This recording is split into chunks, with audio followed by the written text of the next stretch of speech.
Okay, sorry. Welcome everyone to this second panel of today. We had a wonderful panel this morning. On a eu un très beau panel ce matin sur le financement.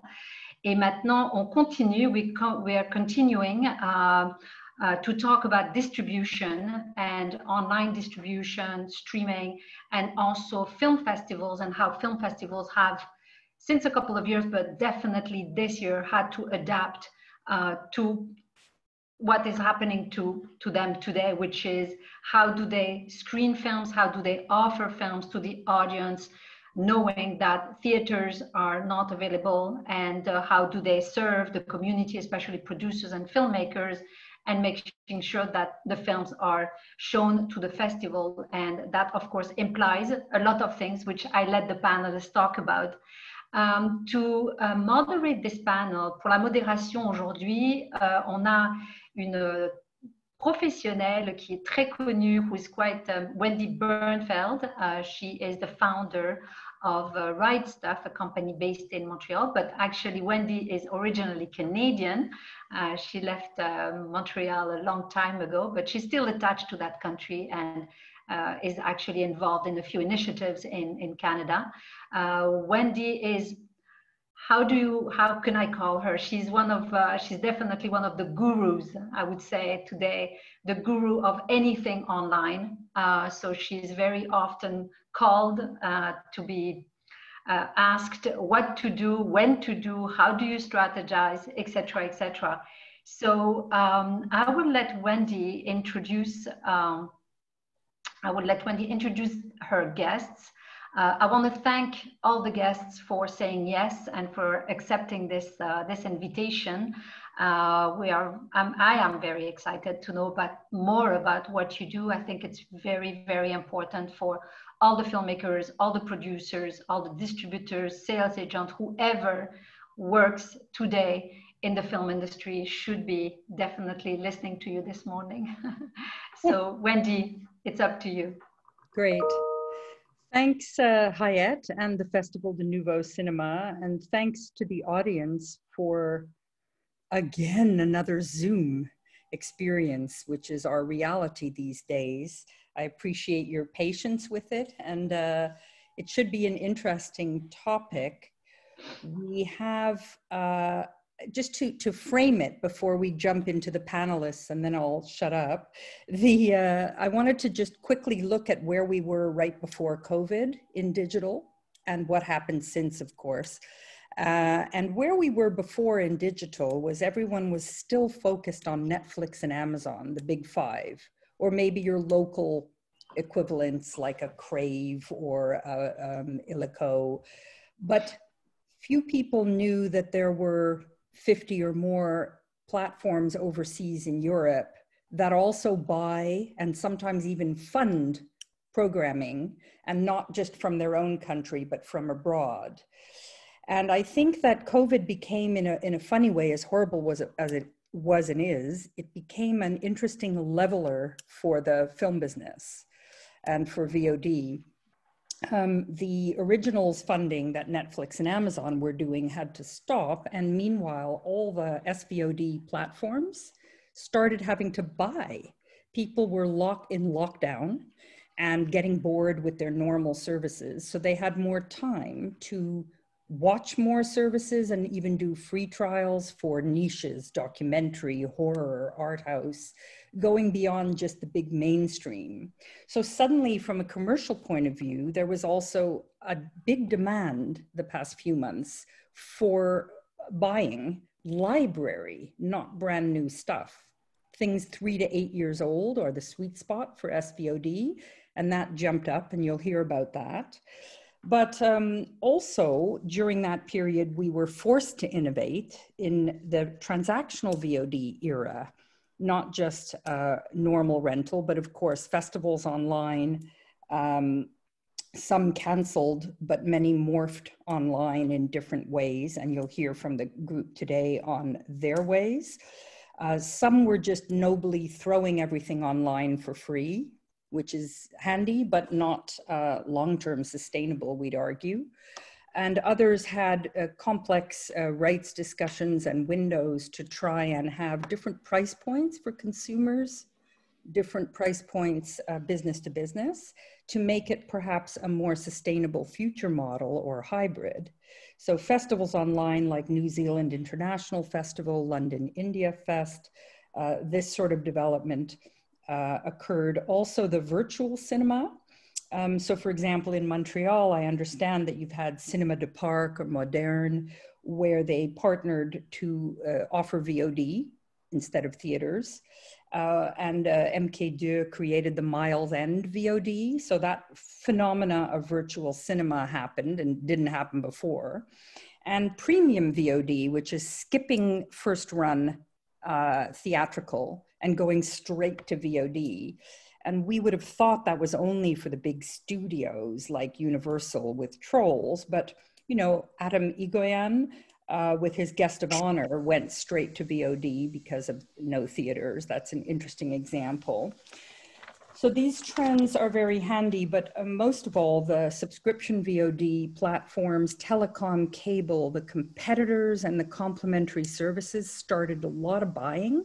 It opens up a lot of opportunities for French, Canadian, and English films that you might not have focused on recently that have a home overseas, whether through these festival sites, film sites, or other VOD sites. So to lead us through, it's interesting that the three people we have, it's an interesting balance. We have Ronnie, of course, who you'll hear from in a moment, who's been over a decade with the Rotterdam Film Fest as programmer, but also heading up their Unleashed VOD service, which is both pay-per-month and pay-per-view.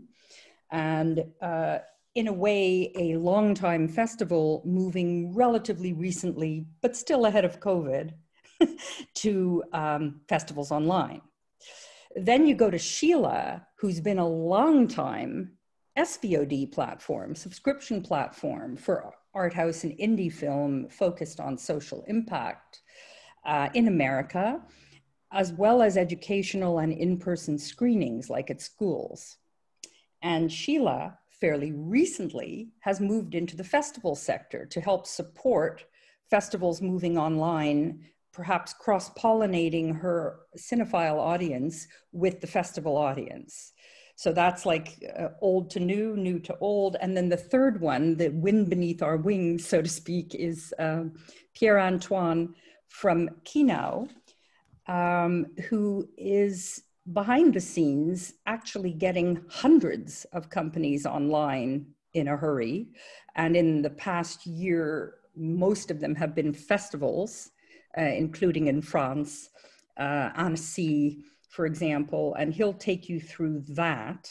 So by the end of this, we'll have three very distinct perspectives of old and new ways of doing things, and not from Canada. So I hope that that's an interesting background, and let's begin with perhaps with Ronnie from the Rotterdam Festival. Yes, thank you. I'll turn my video off. My mute. Yes, I will. I'm going to share my screen and have a very short presentation, which you should be able to see now. Yes. So yes, hi everybody. My name is Ronnie. I work at International Film Festival Rotterdam. I hope you've all attended a edition of the festival in the past.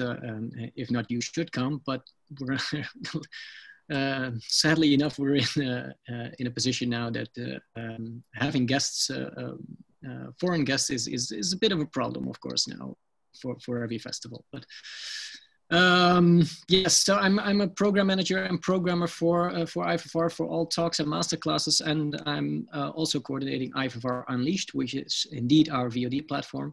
I also program the year-round events, and I coordinate now the digital program for the festival. So it's a lot, but yeah, we have a lot to do at the festival. So some people need to do it.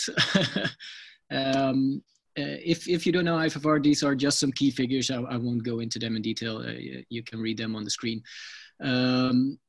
the best thing about last year's edition was that it was in January. So we were lucky enough to have our event as planned before the whole COVID situation happened. After us also came Berlin, of course. They went on fairly in a normal way as well. But yeah, together with Berlin, we were one of the last festivals that were able to pursue as planned. Last year, I always think that that's already a year ago, but it was in January, which feels like, I don't know, 3 years ago. But we had the pleasure of welcoming people like Bong Joon-ho at the festival, Howard Shore, Pedro Costa, Sarah Gavron, Marion Hensel. All these people were in Rotterdam, and we had a fantastic time with them. But as you all know, festivals are starting to look a bit different now. IFFR Unleashed, yes, I've dropped the name a couple of times already. IFFR Unleashed is our own VOD platform. I'll just push the button too soon, but it's fine. This is a short teaser.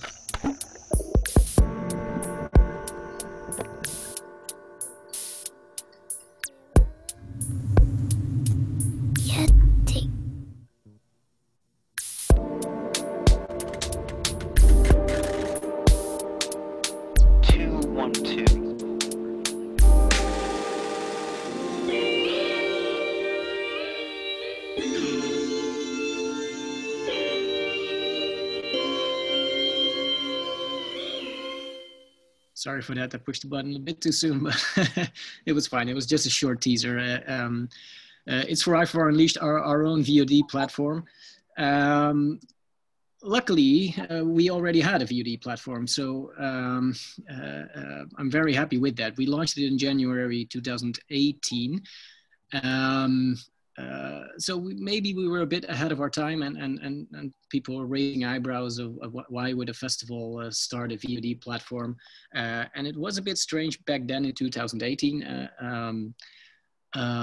But we felt it was the right thing to do and the right way to go for the future, and not that we definitely want to be an online festival per se, or only online, but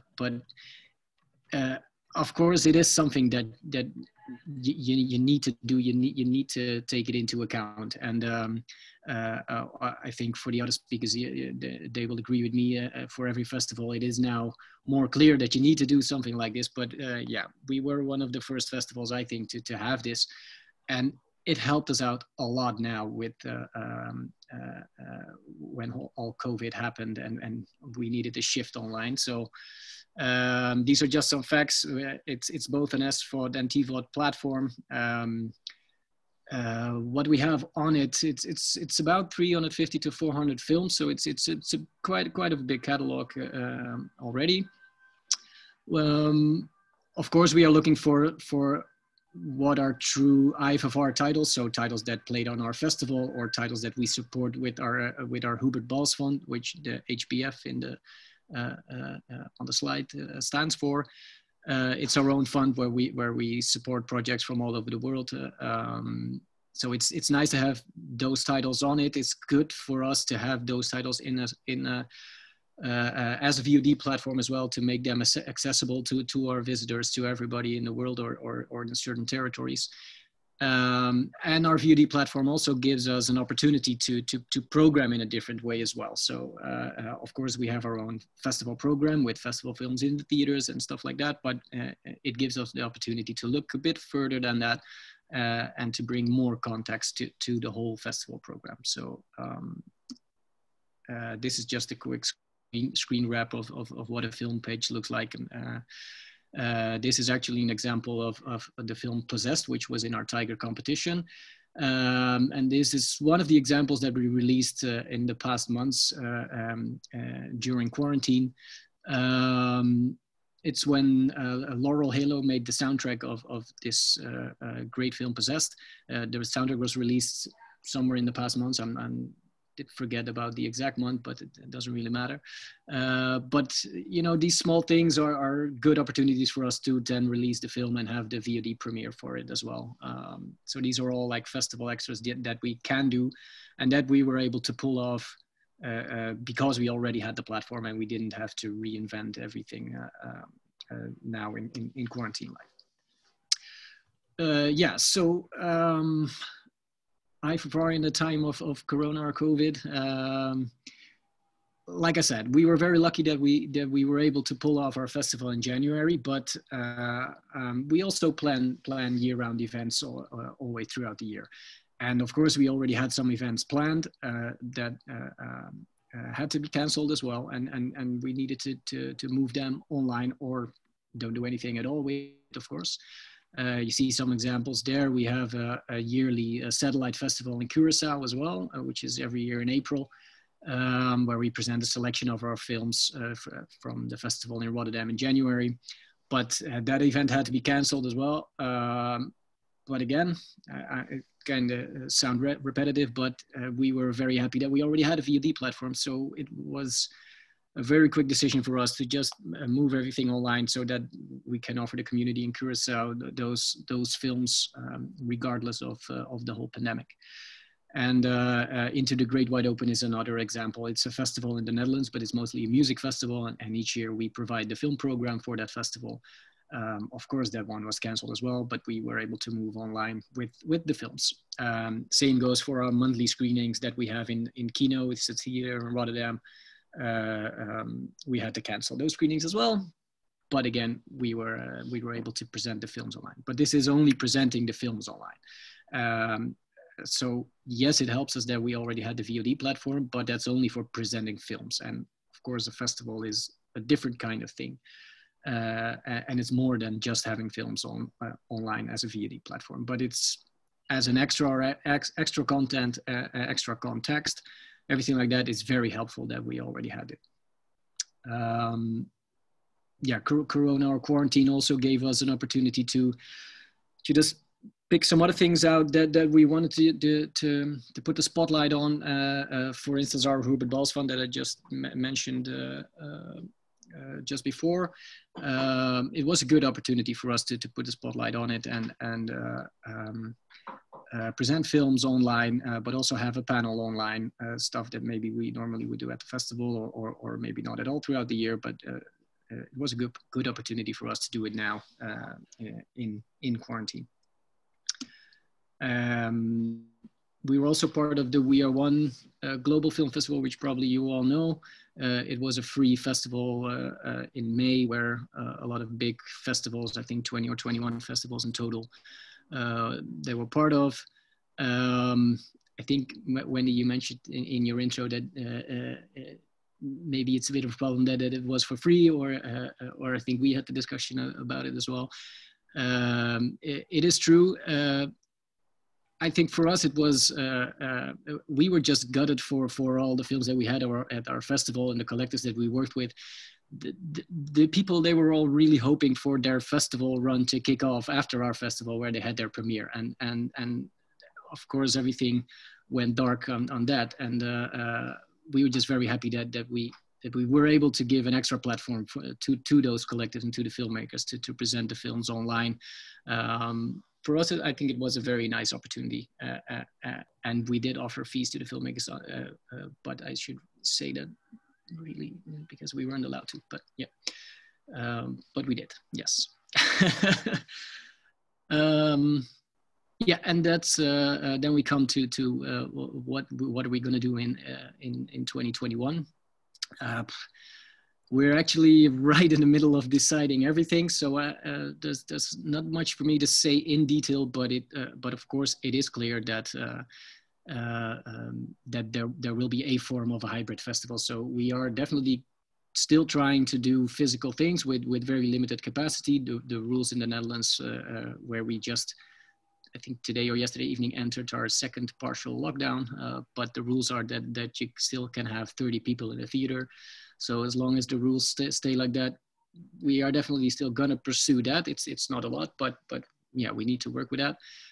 but that also means we are definitely an audience festival as well. So we want to reach audience. So that also means going online. And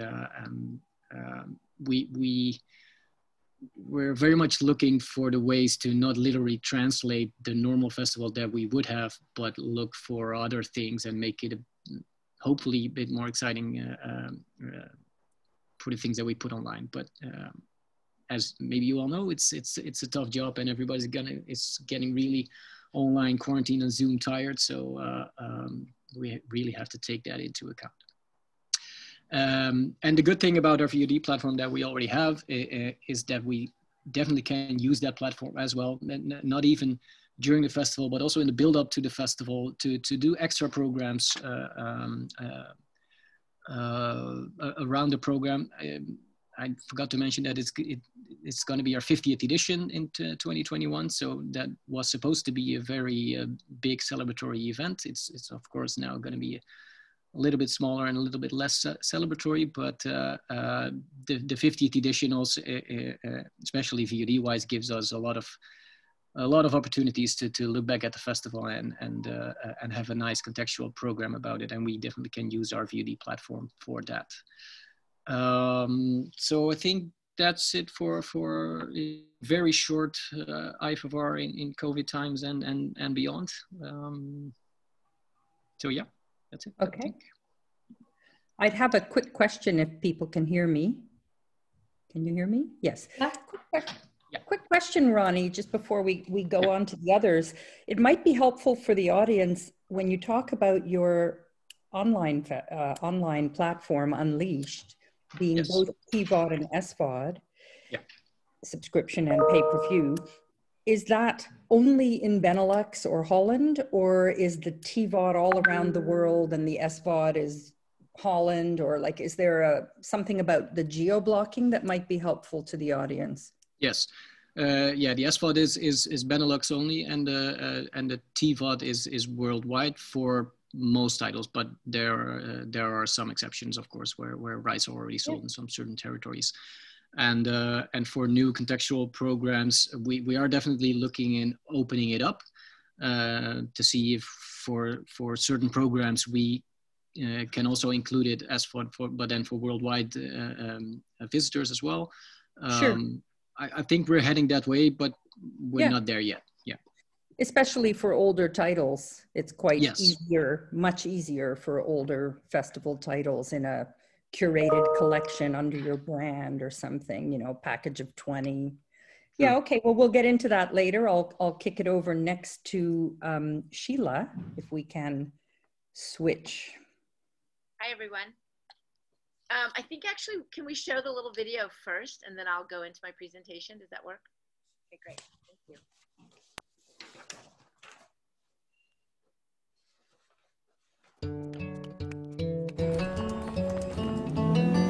Raise your hands if you've ever been negatively affected by something that another girl has said or done to you. You are of a different breed. Their lives are so much more complicated than our initial interviews showed. I think what you're doing is very brave. Kind of scared, kind of nervous, but I'm so excited.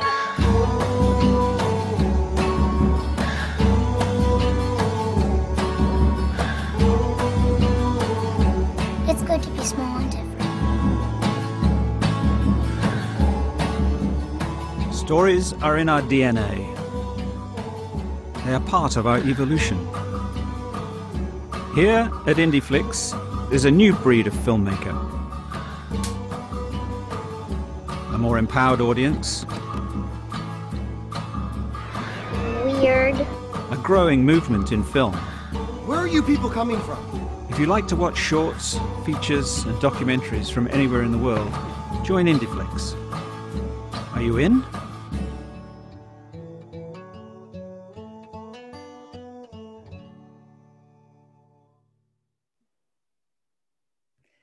I'll just jump in, Scilla, for 1 minute because I hadn't properly introduced you before.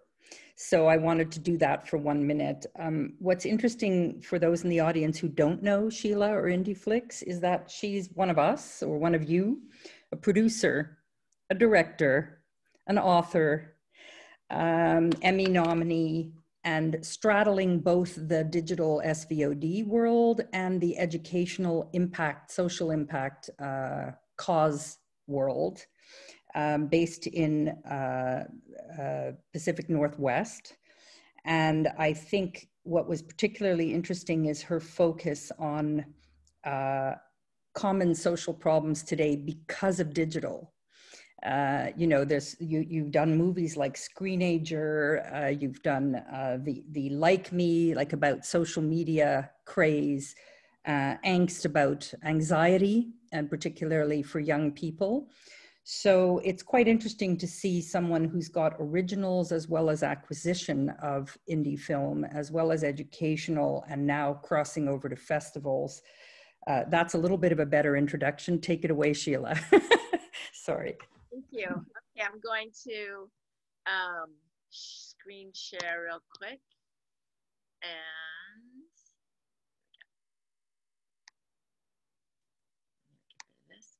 so can you all see my screen? Anyway, my name is Scilla Andreen. As Wendy said, I'm a filmmaker. I'm also the CEO and co-founder of IndieFlix. We've been around for a while. I naively hung a shingle thinking that there were so many incredible films out there, and that Hollywood and major distribution channels didn't have the bandwidth to pick them all up. I thought that I would create a marketplace for incredible films to be, and it was in the day when we were, you know, the arms race to get the most titles, and we had worldwide rights. And I think at one point we had like over 12,000 titles, shorts, features, documentaries, and web series. And we ended up, we actually started as DVD on demand, then streaming. And then we got to a point where we had massed so many titles that I actually didn't even know what to watch. And we'd also collected a lot of films that we didn't necessarily want, because we wanted 3, and in order to take the 3, we had to take another 40 with them. So I ended up really taking inventory of my own mission, and decided we cut out about 7,500 titles, and ended up, we now have about 4,300 titles. And this was, you know, we're going to go to the next slide. So pre-COVID, we had morphed into a sort of an edutainment platform. My love of social impact films started to really eclipse I've always loved independent film, and I'm still an independent filmmaker, but I wanted to marry the two. So we started to really program content that was educational and entertaining at the same time. And then at the same time, I had another arm of the company. So wait, let me go back to this. Sorry, I'm learning how to use this new machine. So our streaming service basically now has about 4,300 titles. It's edutainment focused. It's non-exclusive. I created an RPM model. This was a long time ago, called revenue per minute. And basically we pay filmmakers for every minute watched. And how we get to that is we look at the money received in that month. We look at the overall minutes watched in that month. We divide the overall minutes into the money. It comes up with a valuation for the minute, and we apply that to every minute watched in that month. We have a monthly and well, before COVID, we had a monthly and an annual subscription. We also had the other piece of the company, which was an offline community screening service, where we provided social impact, sort of the tentpole films that also had discussion guides and other materials around them that we took into schools and communities around the world. It actually started with a little tiny film called Finding Kind, which is about girl bullying. And, excuse me, and I watched it as a rough cut in my living room. They were looking for finishing funds, and it moved me so much. I'd been bullied as a kid, and the first thing I wanted to do was to talk to somebody, and there was no one to talk to. So I decided to take it up to one of my kids' schools, show it to the 6th and 7th graders, and it was so powerful. It actually transformed that community. And before we could even start to think, well, how should we reach out to more schools, they started calling into us. And in the first couple of years, you know, we started doing that on the side, and my investors and my board were looking at me crooked, like, what's wrong with you? You're a CEO of a streaming service, and here you are working on offline community screenings. But We were making real sustainable, scalable, measurable change. And that was powerful and that was important. And that data was really interesting to me.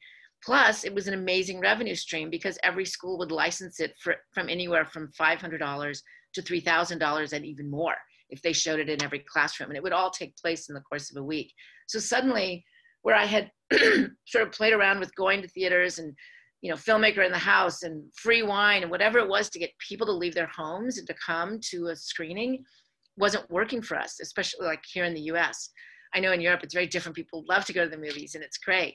But that's just sort of grew. We've actually amassed quite a bit now. Angst, which is one of my movies that I made, has had over 10,000 community screenings spanning 90 countries. And it's never been online, and it's doing very well and continuing to do well. Now that, you know, March came, and where we were doing about 150 community screenings every month somewhere in the world. And I was always trying to figure out how to get that very dedicated, growing audience to cross over onto the streaming service. It was very challenging. And when COVID hit in March, and literally the bottom fell out of our community screening service because schools canceled across the world.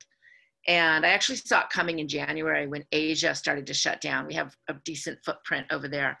And so we were somewhat prepared. We immediately pivoted to create an online community experience where you could still have interaction.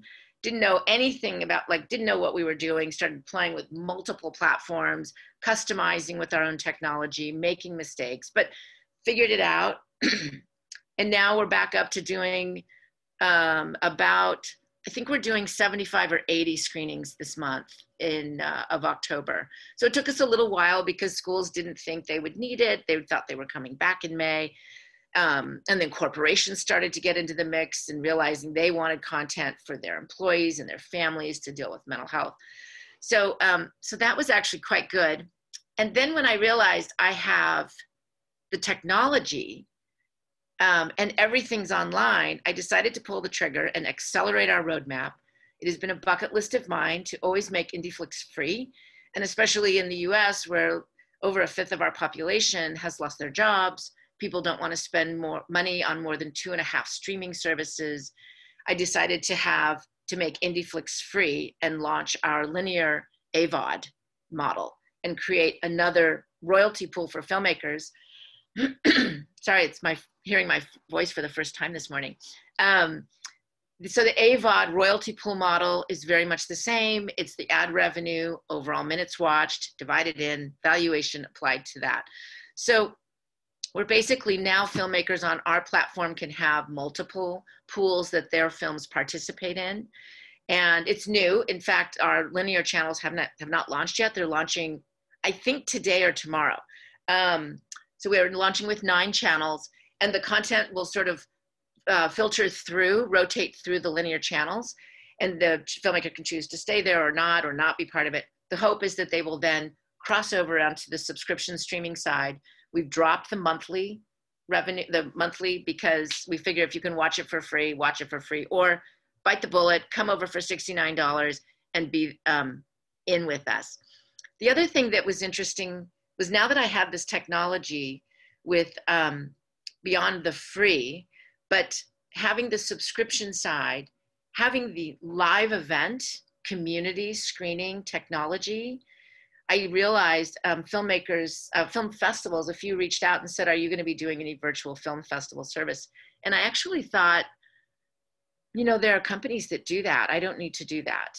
But then I realized I should do that because we have, beyond having the technology, is that we have the audience and we have the ability to communicate with each other. And I'm also wanting to curate meaningful content that can change the world or bring us together or unite us or create conversation and bring it all into our ecosystem. So I thought this is a great way for 3 reasons: to curate great content, to cross-pollinate audiences, and to also help film festivals, because I know a lot of film festival directors. I've been to a ton of film festivals. I've been a juror, I've been a sponsor, I've been a filmmaker, and I love film festivals. It is the one place you can go and actually talk to people next to you in the theater. Nobody does that in just regular theaters. And to talk about film, because we can't live every story in each other's lives, but we can watch them in film and we can talk about it and have empathy and we can really change. So we launched IndieFlix festivals at the same time. So it's been a really busy time for us, being COVID compatible now. And we started with Stony Brook Film Festival. They were doing their 25th anniversary. We have about 4 more festivals. And I really started to think about, I don't want to be a vending machine of film festival virtual features that we can offer festivals. I really want to curate the festivals that we work with even and be more of a partnership. We have audience and we can bring audience to film festival service platforms. I want festivals to make money. It's always been challenging. So that's another reason that I really enjoy it. So now we have this ecosystem that is basically content. We have the film festivals, the education market, we can do live events, and then we have our B2C streaming service.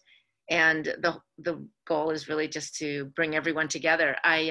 We have films from all over the world. In fact, one of my most favorite films ever on our site is Le Technicien, it's an older film, but I always recommend it to people because it's within like 7 minutes, your heart gets bigger and you realize how important it is to help each other in every circumstance.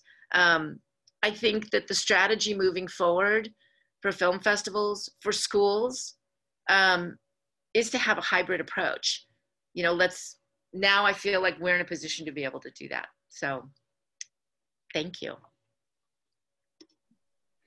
Terrific. Thanks, Scilla. Just one question. You mentioned that you have films from all over the world, but generally, would a lot of them be not just American, but, you know, Asian, French, European? You're buying in from overseas, in other words. Correct. Yeah. Well, and right now we are, you know, we're a rev share. It's non-exclusive. We do on occasion pay advances. Sure. And I believe that we will be moving more towards that. Now that we're built, now that we're kind of getting things running, you know, I do want to look at that. And so. Yeah. That's great. And maybe what we should do is flip over for the moment to Pierre-Antoine, who can talk to us from a completely different perspective, the bringing first of normal channels and VODs online, but then festivals most recently, that's the emphasis, and the kind of tech solutions that he can offer. In a way, it's like a Shift 72 of Europe, because I know some of the Canadians use Shift 72, you know, TIFF or whatever. So it's handy to know that there are other options for festivals if they care. You know, the Scilla, the Pierre, just to have full awareness of all of the options. Take it away, Pierre. Thank you very much, Wendy. So I'm going to share my screen. Okay. So hello, everyone. Bonjour à tous. I'm glad to have the opportunity to be part of this panel about festival and online distribution. As you may have heard, English is not my native language, so I'm sorry by advance.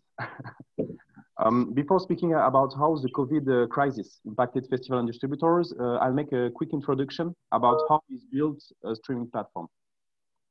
For the last 10 years, as you know, video streaming has taken more and more space in our lives. It has now become the main form of digital communication, and it has overcome linear television in average viewing time. I'm sure all of you have at least tried one time a video on demand or live streaming service, such as Netflix or YouTube. This kind of services are really easy to use if you want to watch a movie or a video, but behind the curtain, there is a lot of technology at work. So basically, when you create a VOD or live service, you will need several technical bricks. Here are the essential ones. Just a quick side note. If you don't understand anything at what I'm saying, it's normal. I'm the tech guy. If you have any question, please note them, and it will be my pleasure to answer them after the presentation. So the first bricks that you have to build when you create a streaming service is the video hosting. So you will need to transform, we call it transcode, the video source file in a format compatible with streaming standards, HLS most of the time, and protect the content against piracy with DRM for digital right management. Once you've done that, you will need a video player simply to enable your users to watch your content. But of course, you don't want to just display your videos without sorting them and adding information like a title, description, some actors, some pictures, a trailer. We call them metadata. And you can manage them through a content management system, CMS in short. Then, if you want to monetize your content, either by advertisement, pay-per-views, pass, or subscription, a bidding system will be necessary to manage the orders and the invoicing. The CRM, for customer relationship management, helps you to monitor your user's account creation and activity. Analytics tools will give you a precise view of your audience and business statistics to adapt your content and your marketing strategy. Lastly, user-friendly website, mobile or TV app is vital if you want to attract and retain your users. Well, it's our job at Kinao to deploy streaming platforms for any festival or distributor who would like to put his content online with his own brand, but without having to manage all the technical issues. We have launched our activity in 2015, and in the meantime, thanks to our cloud solution, we have deployed over 300 video platforms. For our customers, the main advantage is to save a lot of budget and time to deploy their service compared to an internal development. We are working with a lot of different types of markets, festivals, distributors, broadcasters, and so on. But in the end, they all have the same goal. They want to put their content online and deliver it to their audience. So going now directly to the festival's topic. Before the COVID crisis, we were working with some festivals like Tank, for instance, or Bref Cinema. But let's say that most of the festivals we discussed with were not really ready to jump into the streaming era. So they preferred to have a physical event only. But since April of this year, we have registered a huge increase in the requests from festivals to have an online version in addition or in replacement to their traditional events. We have at least 1 or 2 festivals per week contacting us, and we have deployed over 10 online festivals within 6 months. Here are a few issues we helped them with during this period. First, 90% of the festivals who contacted us had to report, cancel, or reduce their physical events. So basically, they needed an alternative to this. Then they needed to make new arrangements with right owners to have the right to display the movies in VOD. I'm sure Wendy will be able to tell you a lot more about this. Of course, they have to decide how they would monetize their content in streaming, thus to create new business plans. Since COVID crisis was not planned, most of them had a really restrained budget for this unprepared expense. They had a limited technical knowledge of the streaming market since it was the first time they really considered going online for most of them. They knew their audience would have really high expectations regarding the user experience because services like Netflix set the bar really high. Some of the festivals had a really tight timing to make an online version to match with the dates of the physical event and needed to have a platform up and running within 4 to 6 weeks.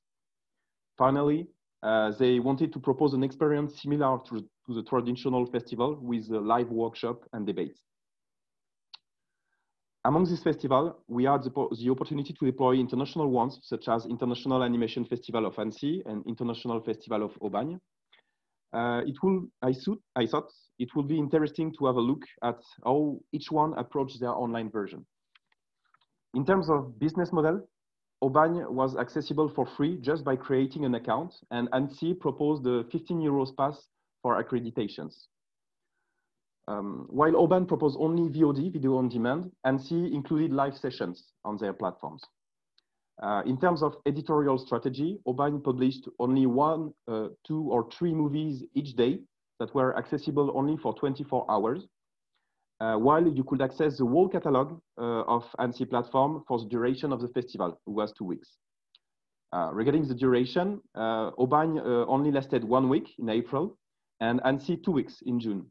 But Ainsi decided to keep the platform running all year long, to use it as a screening room and a platform dedicated to their B2B activity outside of the festival period. Both festivals were a huge success, considering the really short timing they had to deploy their online service.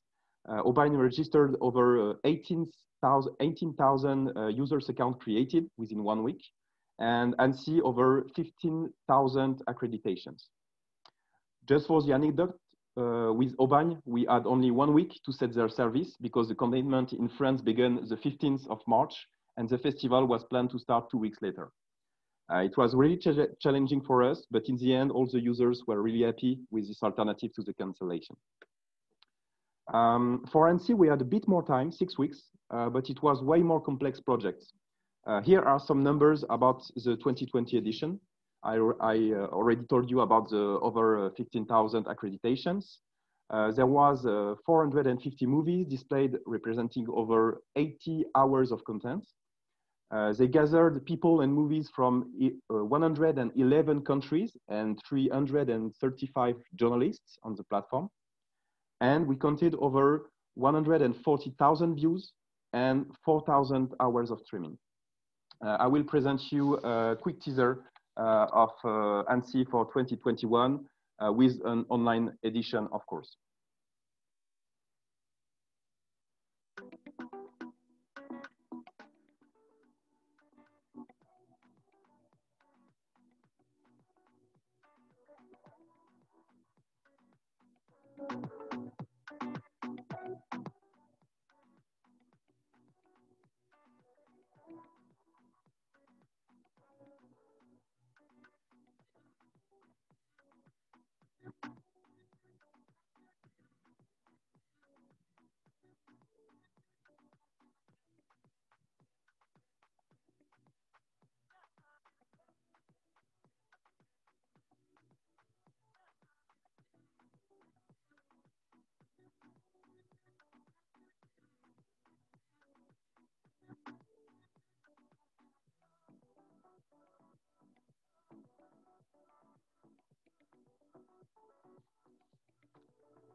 As you can see on the trailer, there was a really quick overview of the platforms they used. We built for them in 2020.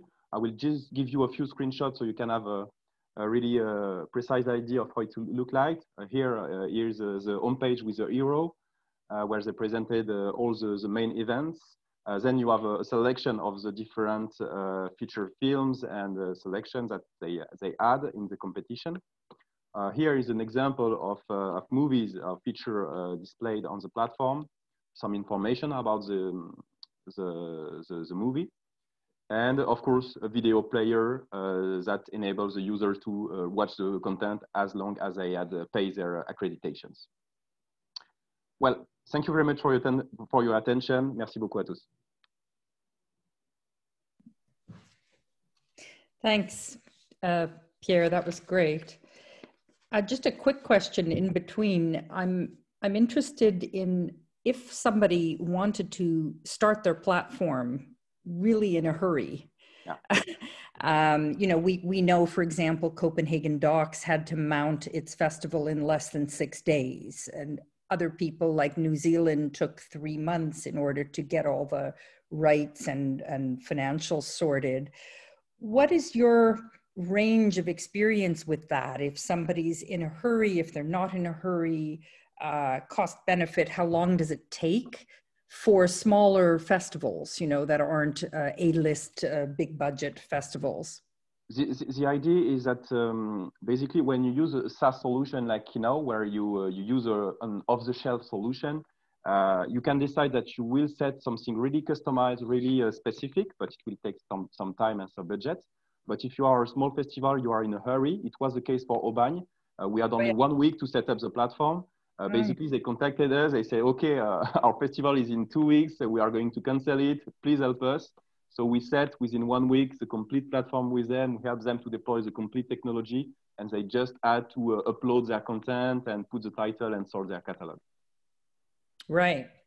But if you had your way and you wanted to do a kind of a Chateaubriand approach instead of a hamburger approach, how would you, if you had time, you know, you're planning a festival like January, which is moot for Ronnie, but just as an example, it's a couple of months away.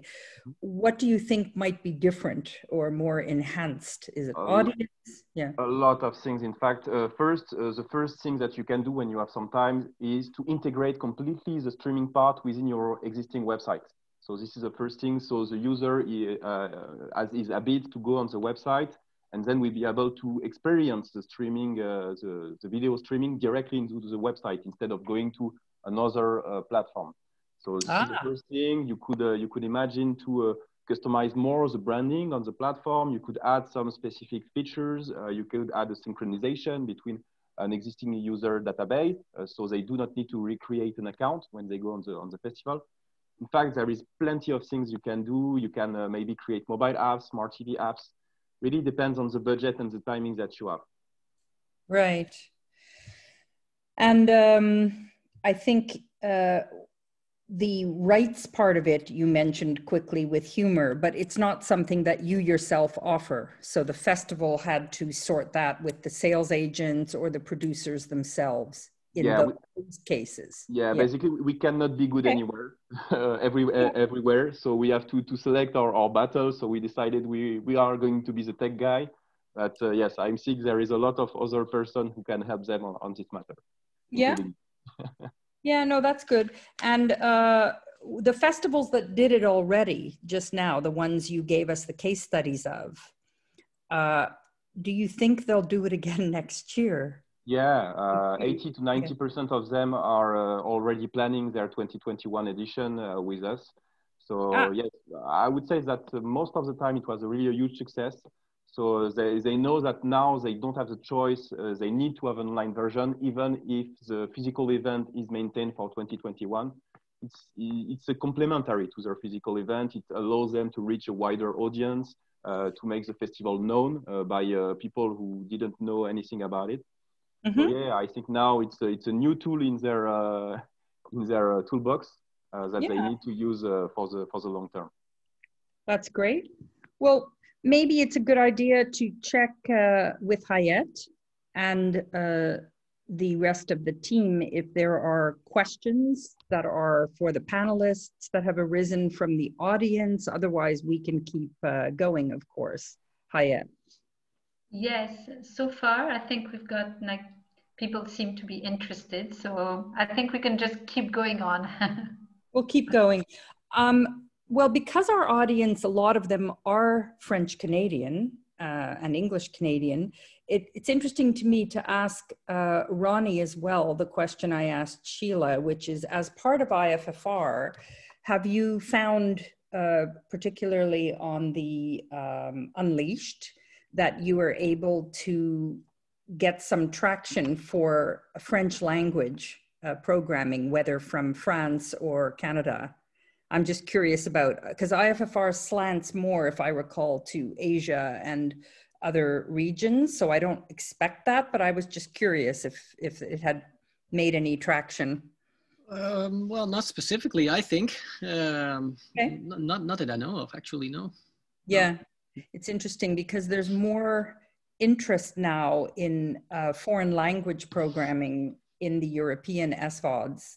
They wouldn't pay as much attention a few years ago, but now that Netflix and some of the bigger players have, in a way, trained audiences that are not festival cinephiles, they've trained regular audiences to understand subtitles and accept them. We may see, I hope, more cross-pollination in the future of different languages. Yeah, and for us, I think maybe except for a couple of titles, everything that we have is foreign titles for us. Exactly. Yeah. And without getting into deep numbers, keeping in mind that subscription VOD or art house VOD is non-exclusive in your context mostly, and library, what is the kind of lowest amount or highest amount somebody can actually earn by submitting the films? Are we talking a few €100 at the end of a year? Is it maybe 1,000? Like, is there any numbers you can share, no name, about a library foreign language title, just to help give the audience who might be wanting to submit films some idea, managing expectations? Yeah, this is a hard one for me. Okay. It really depends on the title, of course, how much any title is being seen or not. We have a 50-50 revenue share, so half of it goes directly to the filmmakers. It depends on titles, but maybe also coming back to your earlier question, what is interesting for us to see, I mean, during the quarantine, we've put La Flor online, which is of course maybe a strange title to watch online, because it's a 14-hour film, but then again, it's maybe the ideal thing to watch online, because you can sort of approach it as a binge watch thing. But we've put it online for free, just as a comfort thing for everyone. And it was basically in the beginning of the whole lockdown. But the interesting part to see is that we did that with maybe a couple of titles. But the thing is, with those titles, we've actually had more sales on those titles after the period of the free period was over. And that was a very interesting thing to see, which I didn't really expect. I mean, we were just wanted to do something. I wanted to give our audience something for free, but it made for a lot of traction online, and then people also started doing transactions on the film. So that was very interesting to see. I'm so glad you raised that. It is really an interesting, weird, counterintuitive result that's happened over the years, particularly with AdVOD as well, which Scilla is moving into. We were astonished in the past in North America to find that titles that were against the window, like normally you're supposed to do pay-per-view, pay-per-month, and then eventually AdVOD. But when you put lesser known or more artistic titles on free first, or gave them exposure, people then actually watched more. They downloaded it on iTunes. So it didn't show in the financial report of that sale, for example, of your revenue report of the film on IFFR, but it would show to the filmmaker because of a spike in TVOD somewhere else, or EST. And I think we're going to see more of that. Maybe that's where Scilla is going as well. There's been a wealth of AdVOD services, kind of a flavor of the month in North America, with Tubi and Roku and, Pluto and all of these types, some of which have come to Canada right now as we speak. Some of them are trying to set up kind of indie or cinephile thematics, but they don't have the same feel as a true a cinephile service. So I think it'll be really interesting to see that development.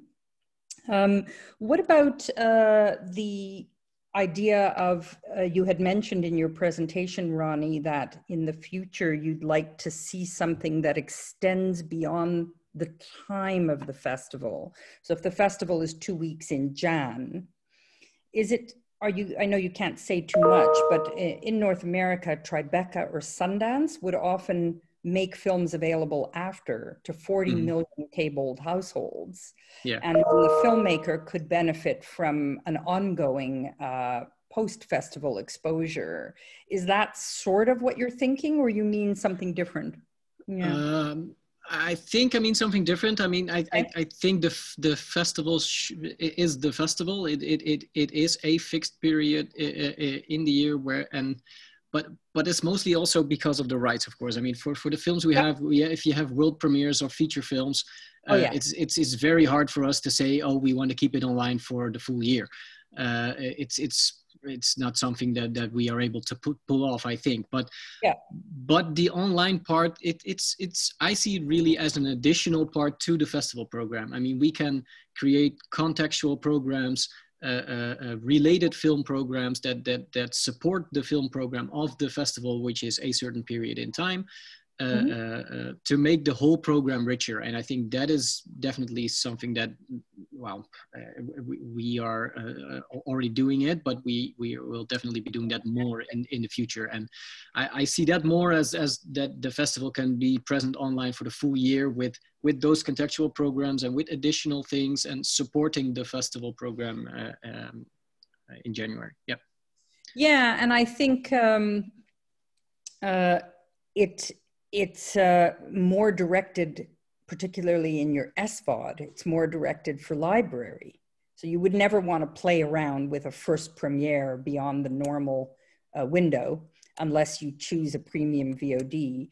But I was thinking of the gems of past Rotterdam festivals, you know, maybe the 20 films from 10 years ago or something. And those might be an interesting complement to your first run festival. And yeah, that's definitely what we're thinking about. Yes. Yeah, we are. Cool. Yeah. And Scilla, you've only begun the festival side, but you mentioned, I think it was Stony Brook.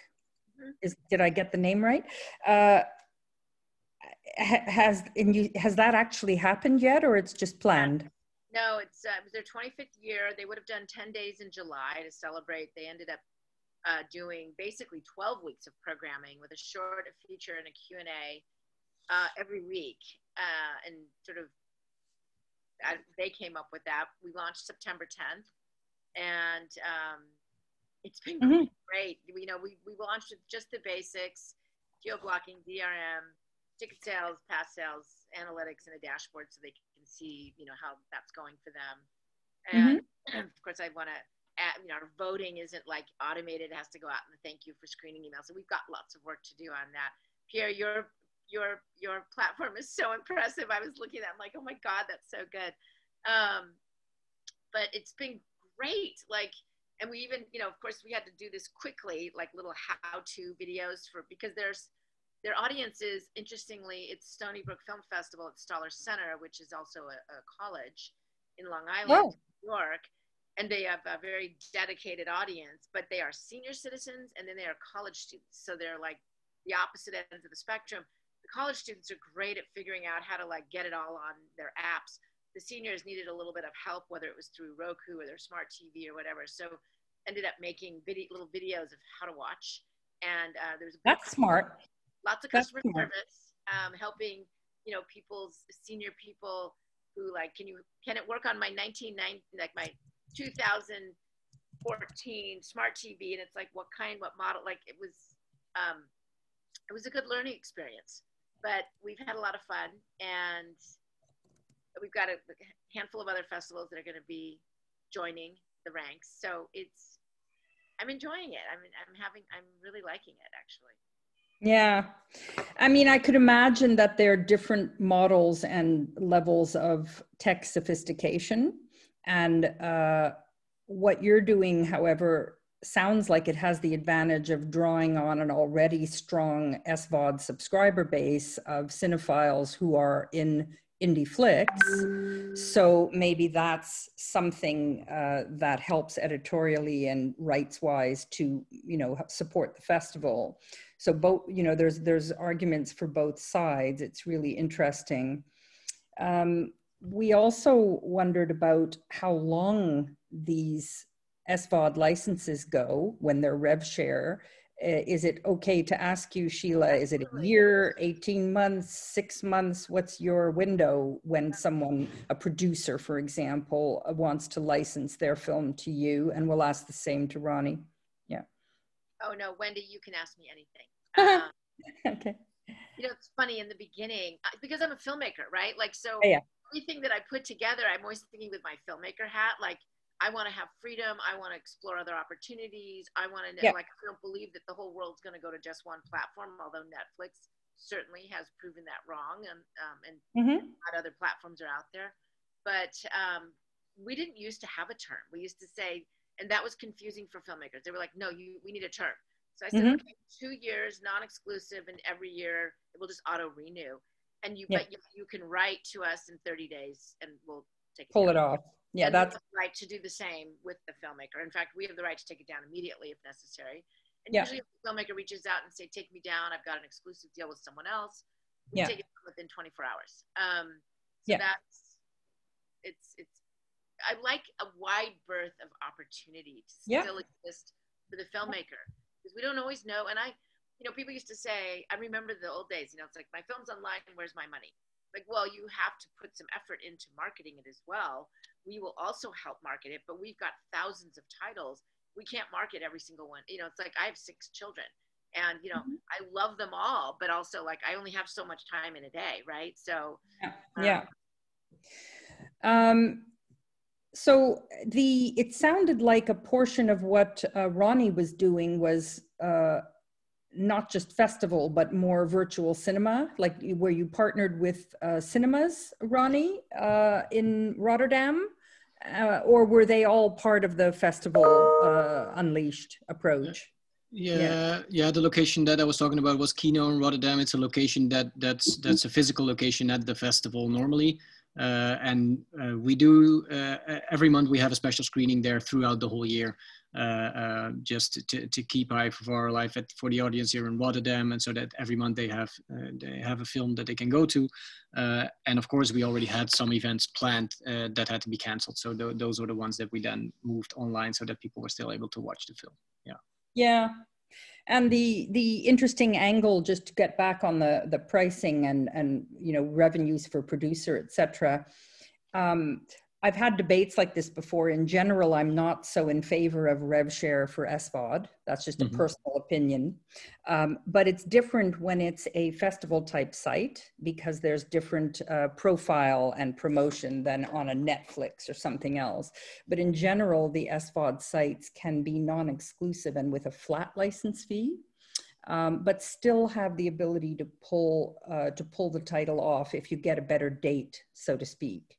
But it is different for festivals because they are bringing great profile and elan to a filmmaker that might otherwise not be known.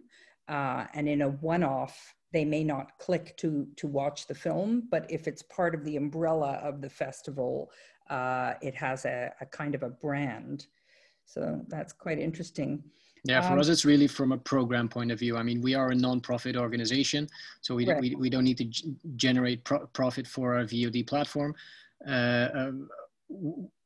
Especially with the festival as well, we are about profiling filmmakers, putting their films in the spotlight. That's what we want to do, and VOD is a tool for us to do that.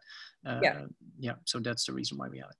And it would be interesting if there's a possibility for alliances. I mean, working with an overseas counterpart festival in a way, or working with a bunch of European festivals to combine, let's say they want to hire Pierre, right, Pierre? And maybe, what would something cost at the low end for you, Pierre, and maybe at the high end, just to get some idea what it would cost to get a festival going for someone coming to you, unless that's confidential?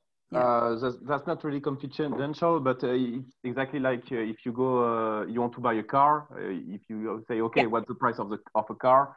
If you buy a Lamborghini or if you buy a Clio, low end, not the same thing. But I would say that with a few thousand euros, you can have a complete turnkey solution of the shelf ready to use with all the bricks I talked about. So you can launch your festival without bothering about the tech issue. Yeah. But that's really good to know that it's accessible. And similarly, Scilla, you would have a model with what, a starter fee and a rev share or something? Yeah, we have a starter fee and a rev share. And if you can't even do the starter fee, then we just do a higher rev share. So you can actually enter for free. Okay, well, that makes sense. So we should probably just check in with Hayat for a minute to see if there are questions from the audience. Maybe put the mic on. Yeah. Yes, so we have a question. I think the festival's virtual screenings should be fixed, and then the films should be encouraged to go on virtual cinemas before going on other VOD platforms. What is your opinion on virtual cinemas?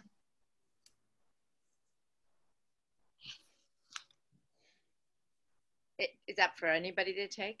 Yep.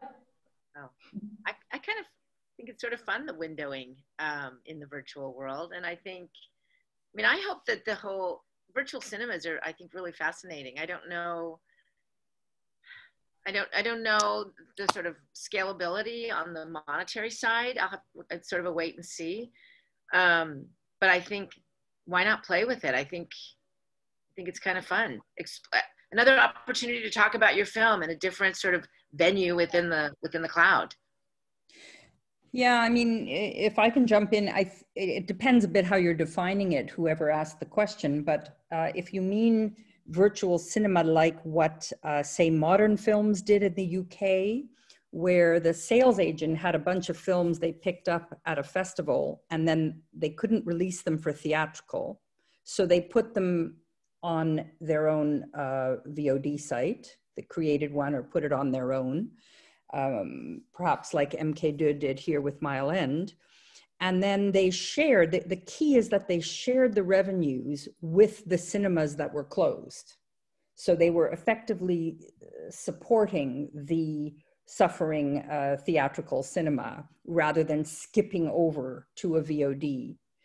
If Hayat, you think that's what the question meant, then I would imagine all of us would be in favor of having that sort of a windowing, because we're missing, even when, you know, we're not Universal trolls or a Disney Mulan with a brand going to direct to premium VOD. So it could get lost. I mean, some of the South by, what do you think about Scilla, what do you think about some of the South by Southwest films that just got packaged up and thrown on Amazon? I mean, I'm sure they made good money, but was there profile from that, or do you know? I saw it, but it was, you know, you're competing for eyeballs, right? There's so many other things you can watch. And it was up there for free, right? If I recall. Yes.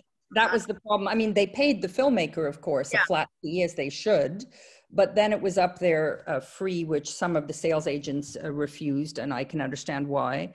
But I was curious, because I don't live in America, if it was profiled in a special way or just got lost on the queue, like the Netflix I felt it got lost. And the problem is that when it does get lost, then you almost feel like it had distribution, but it didn't really do much.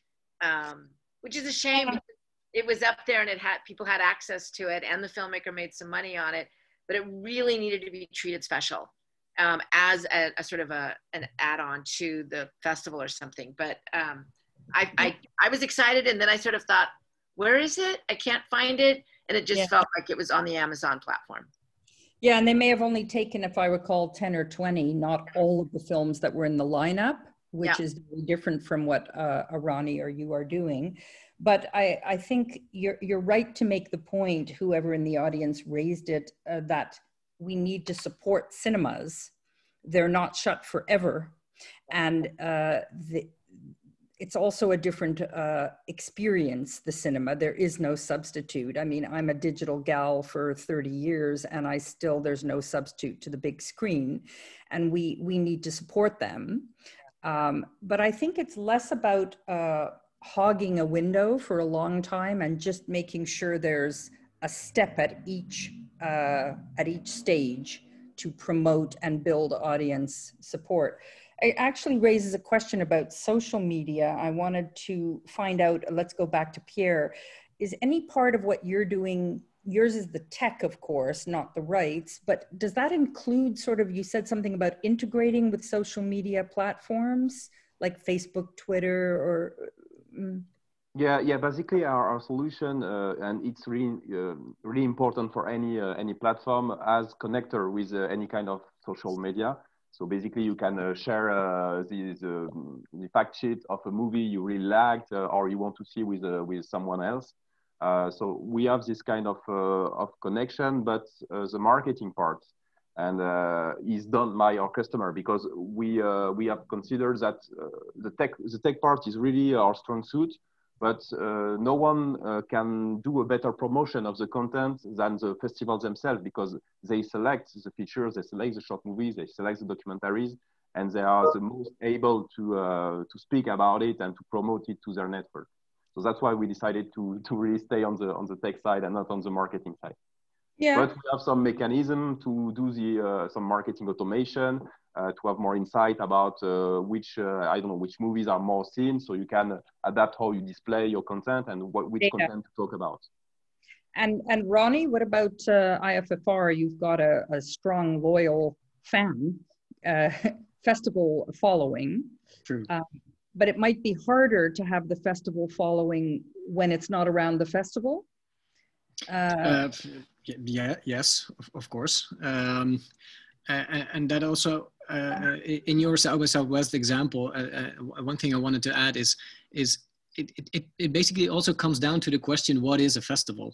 If you are going online partly, which of course you can do in a festival context, but just putting films online on a VOD platform it's not a festival, it's a VOD platform, and everything has its place. But I think, yeah, with that example, there were films online, but was it a festival? I don't know. I didn't attend it, so no opinion about it. But it is a valid question, and that's definitely the question that of course we're trying to answer now for our January edition is yes, we will do stuff online, but what makes it a festival? And I think that is the important question to have now, but also in the coming years. I agree with what Pierre said, that the online part is here to stay, and we as a festival will definitely keep on using it, and I think other festivals will move towards that as well. But it needs to be something more. It's not just having the film online. You still need to think about the audience, and that comes back to your last question. How are we going to attract the audience to all these films and to get them in touch with the filmmakers? And those are the important questions that we are asking ourselves now. And that comes down to how we can really get our audience involved. Yeah, I mean, the magic of the festivals includes the interviews with directors, the talent, the sort of behind the scenes, and even the feel of a premiere. In New Zealand, for example, they only scheduled a premiere at 8 p.m., with people had to dress up, even though it was Zoom, and, have that sort of a feeling. But a lot of them are missing this nuance of what led to the film, what was the motivation of it, what was the passion, where does it go from here? Yeah, and maybe it's good to add that next to our VOD platform that we of course already have, we are also building a tool together with 3 other festivals in the Netherlands. So with the Syndicate Festival, with the International Documentary Film Festival Amsterdam, and with the Netherlands Film Festival. Yeah. A tool that integrates the VOD part, but then really creates a festival shell around it as well. So a tool where we could more easily have interviews, have interaction with our audience and filmmakers and stuff like that. So that's then the next step that we have to take. I mean, we have the VOD part. Yes, that is there. Yes, we can use that for festivals. It has its place. But it's not again, all we need to keep evolving, and we need to be ready for the next steps and to get people involved to watch the films, but also be part of the festival, get in touch with filmmakers, stuff like that. Yeah. It is very great that you mentioned that, because it's a model that is only beginning and starting with you to design in a small foreign language, from the point of view of Canada, Dutch context for festivals. Yes. You know, and their related audience, their group, and there's no reason why a similar thing couldn't happen in Quebec or, you know, Romania, like just to gather instead of competing, to share the resources and pool on the social, the fact that people who go to IFFR also go to the Dutch Film Fest and also go to Cinekids, and just keep them going all year round. But without having to each reinvent the wheel every time, separately costed, separate rights negotiations. That's where the money comes in and kills you in the time. If you collaborate, it sounds really interesting. It's tough also for Scilla. I know you're looking at stuff in America, the smaller festivals, the niche festivals. Why does everyone reinvent the wheel? I have a question for the group, and then I want to check with Hayat because we have to wrap up in a minute or two. I guess I'd like your views as panelists of these things that happened during COVID, whether by you or others. What do you think sustains after COVID in this miraculous period where we finally have it behind us sometime next year? I mean, premium VOD, virtual cinema, as from our audience member, and the festivals online when you don't have to be online anymore. Will you stay apart online and go hybrid? It would be just interesting to hear the three of you's views on that, and then we'll kick it over to Hayat and check if there's any last questions from the audience. So maybe Scilla, the premium VOD, virtual cinema, festivals online from an American perspective after COVID, if we can think ahead, are any of them going to still be here, or is it going back exactly the way it was in February? I mean, I think it's going to be a while before we're all back in a crowded theater. And as I said before, people didn't talk in the theater here when you just go down to the mall, you know, to the cinema. At film festivals, everyone talks to each other here. Yeah. So I really, that is the reason I go to the festivals, is to be able to commune with people and talk about movies and learn about each other. I hope that, and I believe that film festivals will maintain an online component to their, they will be hybrid, because now they can serve a larger audience. And I do like that it's sort of a fixed time, you know, and the high curation. The piece that I think is really important for the online aspect is the communication with the people. Like, not just to sit in your living room and great, you can watch it on a big screen and you can do a little Q&A through your phone with people. Yeah. But because we can do that, right? That's easy. But it's the communing with each other and other people in the audience, because that's what's missing in the online world. I think that I personally will go to a film festival and then I'll watch Sundance. I can't get into all of the movies. You know, the lines are too long. The theaters are only so big. I'm so excited I'm going to be able to watch that and back in my condo online. Like, that is exciting. And I think that film festivals will be able to make more money and build a larger audience base and maybe think about year-round programming. I know that, you know, with our school screenings and corporate screenings, we have anywhere from, we used to send out the link and they would do it in their own auditorium, and they'd have anywhere from, 30 people to 800 people. Now we're doing them online and we're getting anywhere from like 150 people to, I think we just had one with over 3,000 people. Yeah, it's got it. Crazy. And we're doing, we're gonna, next November, we may be doing over 100 of them. So that's a big audience. And so the audience is starting to get into it, but we got to keep them communicating. Yeah. And Ronnie, premium VOD, virtual cinema, and festivals online. Yeah, well, survive.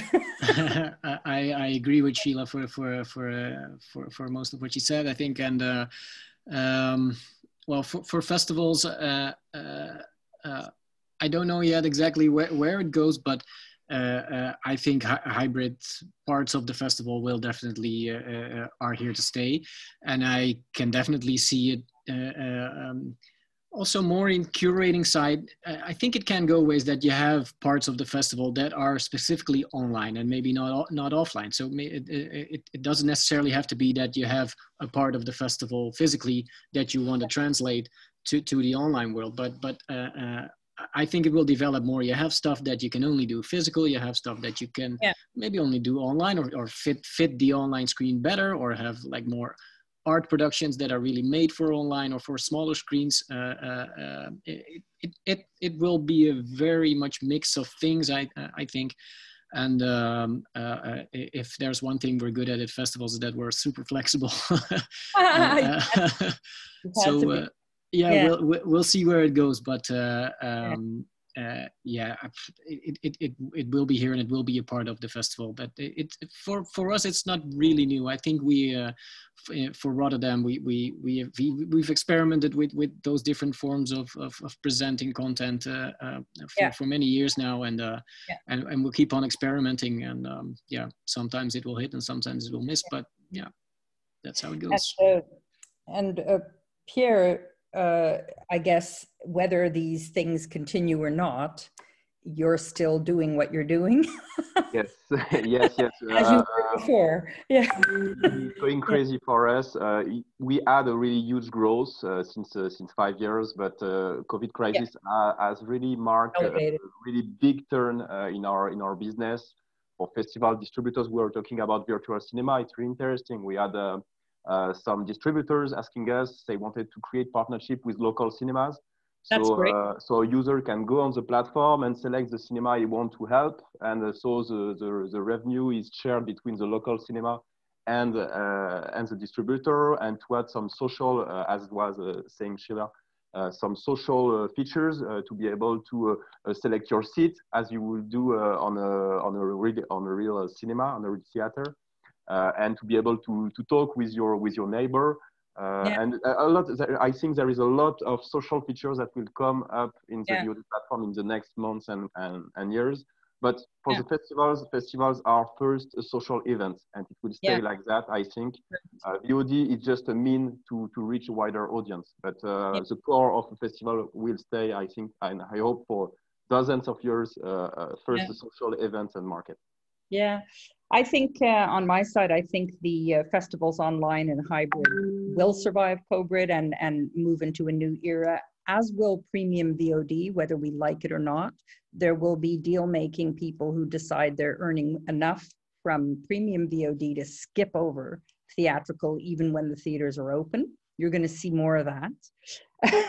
I am worried that virtual cinema won't survive it, because it depends on the goodwill of the sales agent or rights holder to cut in the cinemas and continue to partner with them as they did not before. So that worries me, and we have to just watch that space. But certainly,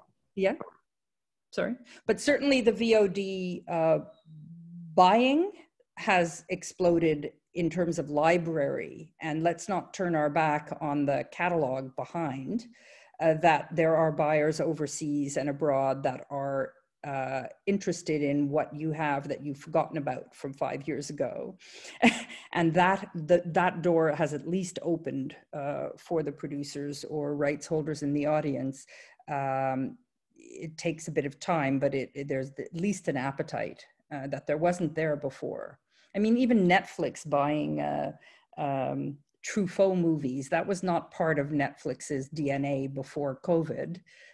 So they expanded. Whether that continues, we'll see. Hayat, can we turn over to you and the festival to wrap it up? Yes, so I can only thank you again pour being part of the FNC FORUM. Merci beaucoup d'être là. I think that this was for certain people, probably very educational, for others, just an add-on of maybe their knowledge, but it's really exciting to see what is going on all over the world, be it in Europe, be it in the US, be it in Canada. I think there's a lot going on in festivals. It's true that IFFR has always kind of been a little bit ahead of the curve. The Dutch are always happy to explore.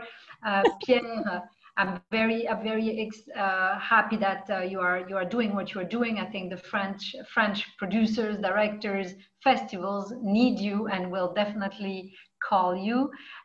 Scilla, it's a pleasure to discover what you do. Especially, I love the educational part, which I think is a big also aspect of the film education that all these new generations need to have access to.